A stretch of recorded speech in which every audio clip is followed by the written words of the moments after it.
सभी विद्या प्रेमियों का हमारे YouTube चैनल हिंदी साहित्य बाय सूरज पर स्वागत है। आज हम आप सबके समक्ष जो है हिंदी विषय से TGT, PGT, KBS, NBS, LT grade इत्यादि परीक्षाओं की तैयारी कर रहे उन तमाम छात्रों के लिए महत्वपूर्ण प्रश्नोत्तरी श्रृंखला लेके आए हैं, जो परीक्षा के दृष्टिकोण से अति महत्वपूर्ण है। चलिए देर न करते हुए शुरू करते हैं प्रश्न संख्या 1 से। यदि मेरा वीडियो आप सभी लोगों को अच्छा लगे तो लाइक करें और सब्सक्राइब करें और शेयर करें। इसके अलावा इन सभी का पीडीएफ जो है आप मेरे टेलीग्राम चैनल से प्राप्त कर सकते हैं। प्रश्न संख्या 1 है, सिद्धों में प्रचलित महामुद्रा शब्द का अभिप्राय है सिद्ध हेतु आसन का एक रूप, या फिर सिद्धि हेतु की जाने वाली एक क्रिया, या फिर सिद्धि हेतु स्त्री संसर्ग, या फिर सिद्धि हेतु स्त्री से विरक्ति। तो बताइए आप लोग इसमें से कौन सा ऑप्शन सही हो जाएगा। तो महामुद्रा शब्द का अभिप्राय है सिद्धि हेतु स्त्री संसर्ग, ऑप्शन नंबर सी सही हो जाएगा। चलिए हम लोग अगला प्रश्न देखते हैं। जायसी के श्रृंगार में मानसिक पक्ष प्रधान है, शारीरिक गौण है, यह कथन किस आलोचक का है। आचार्य रामचंद्र शुक्ल का है, या फिर विजय देव नारायण शाही का है, या फिर श्याम मनोहर पांडे का है, या फिर राम पूजन तिवारी का है। तो बताइए आप लोग यह कथन जो है किसका। तो यह कथन जो है आचार्य रामचंद्र शुक्ल जी का है, ऑप्शन नंबर ए सही हो जाएगा। चलिए हम लोग अगला प्रश्न देखते हैं। इसमें कोई संदेह नहीं कि कबीर को राम नाम रामानंद जी से प्राप्त हुआ, पर आगे चलकर कबीर के राम रामानंद के राम से भिन्न हो गए। यह कथन किसका है। राहुल संकृत्यायन का है, रामचंद्र शुक्ल का है, या फिर हजारी प्रसाद द्विवेदी का है, या फिर माता प्रसाद गुप्त का है। तो बताइए आप लोग यह कथन किसका है। तो यह कथन जो है आचार्य रामचंद्र शुक्ल जी का है, ऑप्शन नंबर बी सही हो जाएगा। चलिए हम लोग अगला प्रश्न देखते हैं। प्रश्न संख्या 4 देखते हैं। विट्ठलनाथ ने वल्लभ संप्रदाय में किस तरह की पूजा पद्धति का समावेश किया है। बताइए आप लोग विट्ठलनाथ ने वल्लभ संप्रदाय में किस तरह की पूजा पद्धति का समावेश किया है। बाल कृष्ण की उपासना, या फिर युगलोपासना, या फिर राधा स्तुति, या फिर कांता भाव की उपासना। इसमें जो ऑप्शन सही हो जाएगा, विट्ठलनाथ ने वल्लभ संप्रदाय में जो है युगलोपासना पूजा पद्धति का समावेश किया है, इसलिए ऑप्शन नंबर बी सही हो जाएगा। चलिए हम लोग अगला प्रश्न देखते हैं। प्रश्न संख्या 5 देखते हैं। डॉक्टर पीताम्बर दत्त बर्थवाल के अनुसार रामचंद्र क्या है। असाधारण महाकाव्य है, या फिर फुटकर कवित्वों का संग्रह है, या फिर छंदों का अजायब घर है, या फिर अलंकार मंजूषा है। बताइए आप लोग इसमें से कौन सा ऑप्शन सही हो जाएगा। तो डॉक्टर पीताम्बर दत्त बर्थवाल के अनुसार रामचंद्र का जो है फुटकर कवित्वों का संग्रह है, इसलिए ऑप्शन नंबर बी सही हो जाएगा। चलिए हम लोग अगला प्रश्न देखते हैं। प्रश्न संख्या 6 देखते हैं। रीत मुक्त कविता की प्रमुख प्रवृत्ति है। बताइए आप लोग रीत मुक्त कविता की प्रमुख प्रवृत्ति क्या है। स्वानुभूत और स्वच्छंदता है, या फिर अलंकृत है, या फिर विरोध वैचित्य है, या फिर विरहातिरेक है। बताइए आप लोग इसमें से कौन सा ऑप्शन सही हो जाएगा। तो रीत मुक्त कविता की जो प्रमुख प्रवृत्ति है वह है स्वानुभूत और स्वच्छंदता की, इसलिए ऑप्शन नंबर ए सही हो जाएगा। चलिए हम लोग अगला प्रश्न देखते हैं। प्रश्न संख्या 7 देखते हैं। प्रियाम्वद निम्नलिखित में से किस कविता से संबंधित पात्र है। बताइए आप लोग प्रियाम्वद जो एक पात्र है वह किस कविता से संबंधित पात्र है। प्रलय की छाया, या फिर असाध्य वीड़ा, या फिर ब्रह्म राक्षस, या फिर कमायनी। तो इसमें जो ऑप्शन सही हो जाएगा, प्रियाम्वद जो पात्र है यह किसकी रचना से है। असाध्य वीड़ा रचना से है, ऑप्शन नंबर बी सही हो जाएगा। यह किसकी रचना है। तो यह जो है अज्ञेय की रचना है। तो असाध्य वीड़ा जो है अज्ञेय की एक लंबी कविता है। चलिए हम लोग अगला प्रश्न देखते हैं। प्रश्न संख्या 8 देखते हैं। मधुशाला का प्रकाशन वर्ष क्या है। बताइए आप लोग मधुशाला का जो प्रकाशन वर्ष है वह क्या है। 1935 है, या फिर 1934 है, या फिर 1936 है, या फिर 1933 है। तो मधुशाला का जो प्रकाशन वर्ष है वह है 1935, ऑप्शन नंबर ए सही हो जाएगा। मधुशाला किसकी रचना है। मधुशाला जो है हरिवंशराय बच्चन की रचना है। चलिए हम लोग अगला प्रश्न देखते हैं।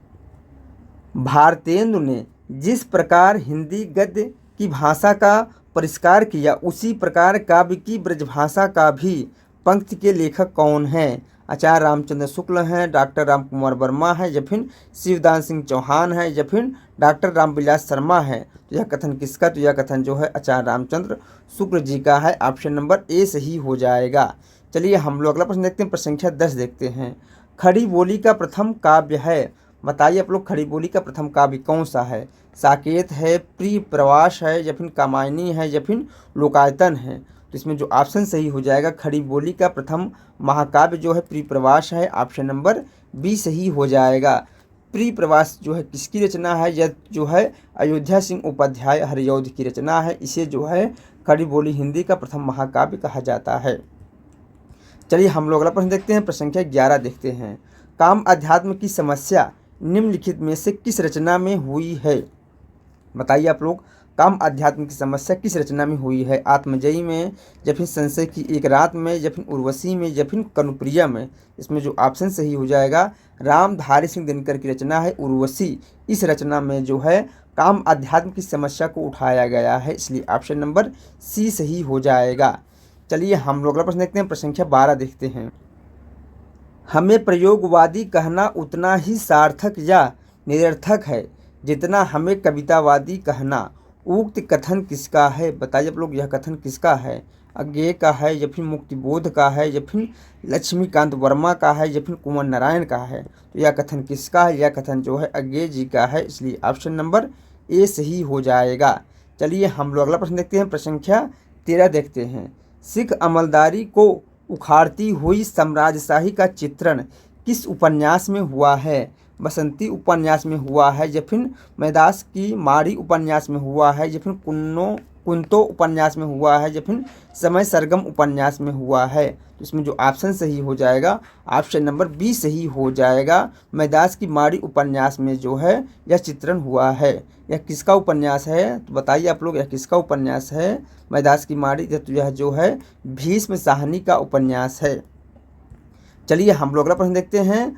भारतीय काव्यशास्त्र का नवनिर्माण शीर्षक निबंध के लेखक कौन है।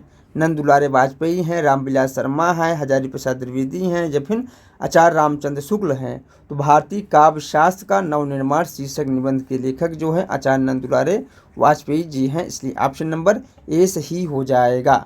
चलिए हम लोग अगला प्रश्न देखते हैं, प्रश्न संख्या 15 देखते हैं। साहित्यकार की आस्था तथा अन्य निबंध ग्रंथ के रचनाकार कौन है। जयशंकर प्रसाद हैं या फिर अज्ञेय हैं या फिर हजारी प्रसाद द्विवेदी जी हैं या फिर महादेवी वर्मा जी हैं। तो इसमें जो ऑप्शन सही हो जाएगा, साहित्यकार की आस्था तथा अन्य निबंध के रचनाकार जो है महादेवी वर्मा जी हैं, इसलिए ऑप्शन नंबर डी सही हो जाएगा। चलिए हम लोग अगला प्रश्न देखते हैं, प्रश्न संख्या 16 देखते हैं। निम्नलिखित में से कौन सी रचना जो है जीवनी नहीं है, बताइए आप लोग। इनमें से कौन सी एक रचना जो है जीवनी नहीं है।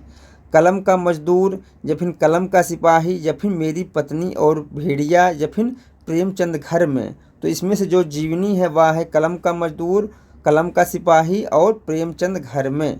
ये तीनों जो है जीवनी विधा की रचना है, जबकि मेरी पत्नी और भेड़िया यह जो है धर्मवीर का आत्मकथा विधा की रचना है, इसलिए ऑप्शन नंबर सी सही हो जाएगा। चलिए हम लोग अगला प्रश्न देखते हैं, प्रश्न संख्या 17 देखते हैं। फणीश्वरनाथ रेणु के किस उपन्यास में पूर्वी पाकिस्तान से विस्थापित होकर बिहार के पूर्णिया जिले में आए हिंदू शरणार्थियों की दरुण कथा का चित्रण है।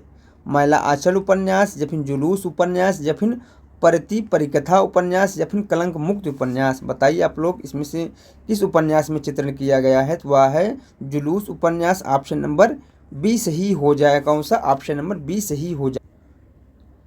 अभिव्यक्ति की स्वतंत्रता का प्रश्न सुरेंद्र वर्मा के किस नाटक में आया है। 8वां सर्ग नाटक में आया है या फिर सूर्य की अंतिम किरण से सूर्य की पहली किरण तक नाटक में आया है या फिर नायक खलनायक विदूषक नाटक में आया है या फिर शाकुंतला की अंगूठी नाटक में आया है। बताइए आप लोग जो है अभिव्यक्ति की स्वतंत्रता का प्रश्न सुरेंद्र वर्मा के किस नाटक में आया है, तो यह जो है 8वां सर्ग नाटक में आया है, इसलिए ऑप्शन नंबर ए सही हो जाएगा। चलिए हम लोग अगला प्रश्न देखते हैं। रस सूत्र विभाव अनुभाव व्यभिचारी संयोगाद रस निष्पत्ति किस ग्रंथ में आया है? साहित्य दर्पण में आया है, नाट्यशास्त्र में आया है, रसगंगाधर में आया है, या फिर 10 रूपक में आया है? तो यह रससूत्र जो है किसके द्वारा दिया गया है? तो यह दिया गया है भरत मुनि के द्वारा। भरत मुनि की जो रचना है वह है नाट्यशास्त्र। इसलिए ऑप्शन नंबर कौन सा? बी सही हो जाएगा। यह रससूत्र जो है नाट्यशास्त्र ग्रंथ में आया है। चलिए हम लोग अगला प्रश्न देखते हैं। प्रश्न संख्या 20 देखते हैं। जहाँ बिना कारण के ही कार्य की संभावना व्यक्त की गई हो वहाँ कौन सा अलंकार होता है? विभावना अलंकार होता है, निदर्शना अलंकार होता है, या फिर संगत असंगत अलंकार होता है, या फिर अर्थांतर न्यास अलंकार होता है? इसमें जो ऑप्शन सही हो जाएगा, इसमें जो है विभावना अलंकार है। ऑप्शन नंबर ए सही हो जाएगा। चलिए हम लोग अगला प्रश्न देखते हैं। प्रश्न संख्या 21 देखते हैं। निम्नलिखित में से कौन सा रस का अवयव नहीं है? बताइए आप लोग इनमें से कौन सा एक जो है रस का अवयव नहीं है? भाव नहीं है, विभाव नहीं है, अनुभाव नहीं है, या फिर संचारी भाव नहीं है? इसमें जो ऑप्शन सही हो जाएगा, रस का जो अवयव नहीं है वह है भाव। ऑप्शन नंबर ए सही हो जाएगा। निम्नलिखित में से कौन सा काव्य गुण नहीं है उसे हमें बताना है। बताइए आप लोग इनमें से एक कौन सा जो है काव्य गुण नहीं है? श्लेष नहीं है, माधुर्य नहीं है, शक्ति नहीं है, या फिर समाधि नहीं है? तो इसमें जो ऑप्शन सही हो जाएगा, काव्य गुण जो है वह है श्लेष है, माधुर्य है और समाधि है, जबकि शक्ति नहीं है। इसलिए ऑप्शन नंबर सी सही हो जाएगा। कौन सा? ऑप्शन नंबर सी सही हो जाएगा। चलिए हम लोग अगला प्रश्न देखते हैं। प्रश्न संख्या 23 देखते हैं। काव्य की पूर्ण अनुभूति के लिए कल्पना का व्यापार कवि और श्रोता दोनों के लिए अनिवार्य है। उक्त कथन किस आचार्य का है? आचार्य रामचंद्र शुक्ल का है, डॉक्टर नागेंद्र का है, या फिर नंदुलारे वाजपेयी का है, या फिर हजारी प्रसाद द्विवेदी जी का है? तो यह कथन किस आचार्य का है? तो यह जो है आचार्य रामचंद्र शुक्ल का कथन है। इसलिए ऑप्शन नंबर ए सही हो जाएगा। चलिए हम लोग अगला प्रश्न देखते हैं। प्रश्न संख्या 24 देखते हैं। अरस्तु द्वारा रचित पोएटिक्स नामक ग्रंथ में कितने अध्याय हैं? बताइए आप लोग, अरस्तु द्वारा रचित पोएटिक्स नामक ग्रंथ में कितने अध्याय हैं? 26 अध्याय हैं, 25 अध्याय हैं, या फिर 24 अध्याय हैं, या फिर 23 अध्याय हैं? तो इसमें जो है कितने अध्याय हैं? तो 26 अध्याय हैं। इसलिए ऑप्शन नंबर ए सही हो जाएगा। चलिए हम लोग अगला प्रश्न देखते हैं। प्रश्न संख्या 25 देखते हैं। तुलसीदास ने रामचरितमानस के किस कांड में कलयुग का वर्णन किया है? बताइए आप लोग, तुलसीदास ने रामचरितमानस के किस कांड में जो है कलयुग का वर्णन किया है? बाल कांड में, अयोध्या कांड में, अरण्य कांड में, या फिर उत्तर कांड में? इसमें जो ऑप्शन सही हो जाएगा, तुलसीदास ने रामचरितमानस के उत्तर कांड में जो है कलयुग का वर्णन किया है। इसलिए ऑप्शन नंबर डी सही हो जाएगा। चलिए हम लोग अगला प्रश्न देखते हैं। प्रश्न संख्या 26 देखते हैं।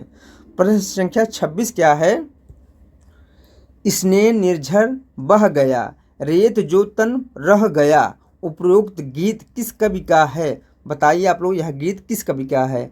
प्रसाद का है, निराला का है, या फिर नारेंद्र शर्मा का है, या फिर डॉक्टर रामकुमार वर्मा का है? तो यह गीत किसका? तो यह गीत जो है निराला जी का है। ऑप्शन नंबर बी सही हो जाएगा।